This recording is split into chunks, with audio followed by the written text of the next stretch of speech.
राधे राधे आप सभी कृष्ण भक्तों को। मेरे पास बहुत सारे कमेंट आए थे कि दीदी लड्डू गोपाल के साथ में हम लोहड़ी कैसे मनाएं। मकर संक्रांति का भी वीडियो आने वाला है। लड्डू गोपाल के साथ में हमें मकर संक्रांति कैसे मनानी है, खिचड़ी का भोग हमें कब लगाना है और कैसे लगाना है। तो सबसे पहले कर लेते हैं हम लोहड़ी की तैयारी। तो देखिए हमारे लड्डू गोपाल जो हैं बाल रूप में उनकी सेवा की जाती है। तो सबसे पहले तो हम पूजा की सारी तैयारियां कर लेंगे। जो भी चीज़ें लड्डू गोपाल को भोग लगाया जाता है उनकी व्यवस्था हम एक दिन पहले ही कर लेंगे। जैसा कि आप सभी लोगों को पता है मेरे पास एक छोटी सी अंगीठी है, हम उसी में लड्डू गोपाल की लोहड़ी जलाने वाले हैं। आप कोई भी एक मिट्टी का कुंडा ले सकते हैं, कोई भी एक बड़ा बर्तन ले सकते हैं, या आपके पास हवन कुंड है तो आप वो ले सकते हैं, या फिर मिट्टी का कोई भी आप बर्तन ले सकते हैं जिसमें आप अच्छे से लोहड़ी की जो आग है वो जला सकते हैं। तो चलिए वीडियो को हम छोटा करने के लिए लड्डू गोपाल को जल्दी से स्नान करा देंगे, उनको भोग लगा देंगे। और सुबह मॉर्निंग में थोड़ा हमें लड्डू गोपाल जी को, जैसे हम हर रोज़ जगते हैं उससे थोड़ा हमें जल्दी जगना है, आधा या 1 घंटा, क्योंकि घर के कामों को जल्दी करके हम ठाकुर जी की सेवा कर सकें। तो एक दिन पहले ही आप चीज़ों की व्यवस्था कर लें। जैसे पॉपकॉर्न है वो लड्डू गोपाल के लिए मंगा लीजिएगा, मूंगफली है, चना है और रेवड़ी है, गजक है, और साथ ही मुरमुरे भी आप इसमें रख सकते हैं। तो इन सब चीज़ों की आप व्यवस्था करके रख लीजिएगा। अगर कोई मौसम के अनुसार आपको फ्रूट मिल जाता है तो वो भी आप ले सकते हैं।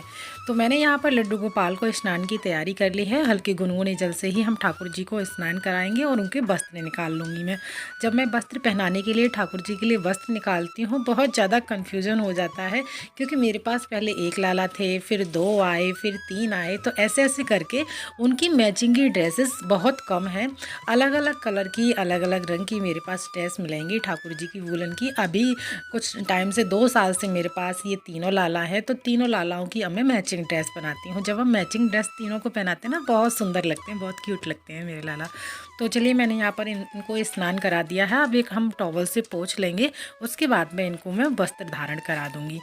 तो मैंने ये एक टॉवल बना रखी है अलग से ठाकुर जी के लिए ही। इनको स्नान कराने के बाद मैं इसी से पोंछ देती हूँ। और जब लड्डू गोपाल को वस्त्र पहनाती हूँ, अभी अधिक सर्दियाँ हैं तो हमें ठाकुर जी को आप चाहें तो डबल स्वेटर पहना सकते हैं, अंदर उनको सादा सिंपल पोशाक पहना के ऊपर से स्वेटर और जैकेट पहना सकते हैं, या फिर कोई वूलन की ड्रेस भी बना सकते हैं। उनको कैप जरूर लगाइएगा। साथ में ही हमें लड्डू गोपाल को और जो हैंकी है या कोई भी शॉल है ठाकुर जी की, और कोई भी मोटा कपड़ा है, वो ठाकुर जी को स्नान के बाद में आपको ज़रूर से उड़ाना है, जिससे हमारे ठाकुर जी को सर्दी ना लगे, क्योंकि वो बालक रूप में है। तो मैंने यहाँ पर ठाकुर जी के लिए भोग प्रसाद रख दिया है, गजक रख दी है, मेरे पास अमरूद था वो काट के मैंने ठाकुर जी के भोग में रख दिया है। पॉपकॉर्न ले लिए हैं, गुड़ ले लिया है, चना ले लिए हैं, मूँगफली ले लिए हैं, साथ में हमारे पास मुरमुरे भी हैं, वो हम बाद में रखेंगे क्योंकि अभी यहाँ पर स्पेस इतना नहीं है। और अब हम कर लेते हैं आरती पूजा की तैयारी।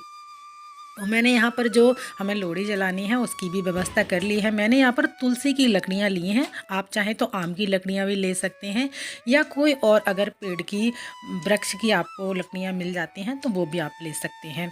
हमें सिर्फ बांस जो होता है उसकी लकड़ियाँ नहीं लेनी है, आप चाहें तो पीपल की लकड़ियाँ भी ले सकते हैं। तो इस तरह से हमने एक लकड़ी का पिंडा सा बना लिया है, ऊपर कलावा बांध दिया है, और इसका हमें पहले पूजन करना होता है, उसके बाद ही हम लोहड़ी जलाएंगे। तो सबसे पहले हम दीपक जलाएंगे, चंदन तिलक करेंगे, फूल समर्पित करेंगे, लड्डू गोपाल को फूल समर्पित करेंगे, और साथ में ही जो हमने लोहड़ी की जलाने की व्यवस्था की है उस पर भी हमें फूल समर्पित करने हैं। यानी पूर्ण रूप से जिस तरह से हम ठाकुर जी का पूजन कर रहे हैं उसी प्रकार से हमें इसका पूजन करके इसको अग्नि प्रज्वलित करनी होती है। और जो भी चीज़ें हमने ठाकुर जी के भोग में रखी हैं वो सारी चीज़ें हमें लोहड़ी में भी समर्पित करनी है। अगर पूजा के लिए आपको फूल मिल जाते हैं तो ठीक है, अगर नहीं मिलते हैं तो इतना कंपलसरी नहीं है, बगैर फूलों की भी आप ये पूजा कर सकते हैं, क्योंकि हमें लोहड़ी मेन होती है जलानी। वैसे तो ये त्यौहार मुख्य रूप से पंजाब में मनाया जाता है, लेकिन आजकल हम अपने ठाकुर जी के साथ में सारे फेस्टिवल, सारे त्यौहार सेलिब्रेट करते हैं, क्योंकि हमारे ठाकुर जी को भी आनंद आता है हर फेस्टिवल सेलिब्रेट करने में, और ठाकुर जी के जो कृष्ण भक्त होते हैं उनको भी बड़ा आनंद आता है ये सारे फेस्टिवल सेलिब्रेट करने में। तो इस तरह से मैंने गुलाब के फूल समर्पित कर दिए, गेंदे के फूल समर्पित कर दिए। इस मौसम में बड़े सुंदर सुंदर से फूल आते हैं, तो आप अगर मार्केट से चाहे अगर अवेलेबल हैं आसपास तो ले सकते हैं। और हमें इसमें जो लोहड़ी में आग जो जलाएंगे तो सबसे पहले आप इसमें कपूर रख दीजिएगा अगर आग नहीं लग पा रही है तो, और एक रुई की बाती बनाकर उसमें थोड़ा सा घी रख के आप उसमें भी ऐसे अग्नि जला सकते हैं। लेकिन हमें सावधानी के साथ में ही अग्नि जलानी है, क्योंकि हमारे लड्डू गोपाल की जो नीचे मैट बिछी हुई है ग्रीन वाली, ये बहुत जल्दी आग पकड़ लेती है, बहुत ज़्यादा पिघल जाती है एकदम से। तो इसलिए कोई भी आप प्लेट रख लीजिएगा। मैंने पहले ऐसे ही रखी थी, थोड़ा सा एक लोहे का जो ढक्कन होता है वो लगा दिया था, लेकिन उससे काम नहीं चलने वाला था। अगर लकड़ी इधर उधर गिरती हैं तो वो मैट जल जाएगी। तो मैं ये गलती बिल्कुल भी नहीं करने वाली थी, तो इसीलिए मैंने बच्चों से तुरंत बोला कि मुझे प्लेट दे दो। तो मैं पूजा में बैठी हुई थी। मैं कोशिश करती हूँ बच्चे घर में हैं तो उन्हीं से काम करा लिया जाए पूजा का, मुझे बार बार उठना ना पड़े। वैसे तो मैं सारी व्यवस्था पहले ही करके रखती हूँ पूजा की, जो भी मुझे चीज़ चाहिए होती है। तो इस तरह से हमने पूजा आरती की, लड्डू गोपाल को भोग लगाया। जो भी भोग प्रसाद लगाएं उसमें हमें तुलसी दल ज़रूर रखना है। और इस तरह से लोहड़ी हमें ठाकुर जी के साथ में सेलिब्रेट करनी है। जो भी हमने भोग प्रसाद लगाया है जैसा मैंने बताया है, आपको वो लोहड़ी में भी डालना होता है। पॉपकॉर्न, मूंगफली, गुड़, गजक, चने, मुरमुरे, जो भी आपके पास चीज़ें हैं वो थोड़ा थोड़ा प्रसाद के रूप में अग्निदेव को, यानी जो हमारे एक नए फसल के रूप में ये लोहड़ी मनाई जाती है तो उसका पूजन किया जाता है। तो इस तरह से सादा तरीके से, सिंपल तरीके से आप अपने ठाकुर जी के साथ में लोहड़ी मना सकते हैं, नाच गाना कर सकते हैं, उत्सव मना सकते हैं।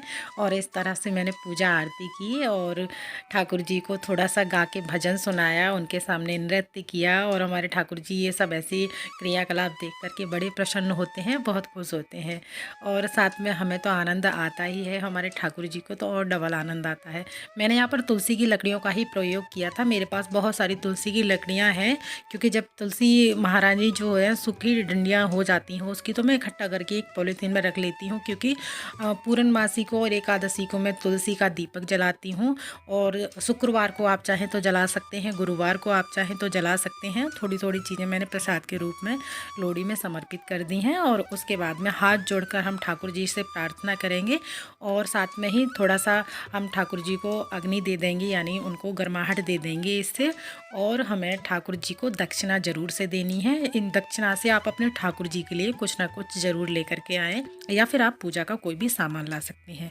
तो इस तरह से हमें ठाकुर जी के साथ में लोहड़ी सेलिब्रेट करनी है, त्यौहार मनाना है। और अगला वीडियो जो आने वाला है वो मकर संक्रांति का आने वाला है, कि हमें ठाकुर जी के साथ में मकर संक्रांति कैसे मनानी चाहिए। साथ आज का वीडियो आप लोगों को पसंद आया है तो वीडियो को लाइक जरूर कीजिएगा, साथ ही चैनल को सब्सक्राइब करना ना भूलेगा। फिर मिलते हैं, राधे राधे।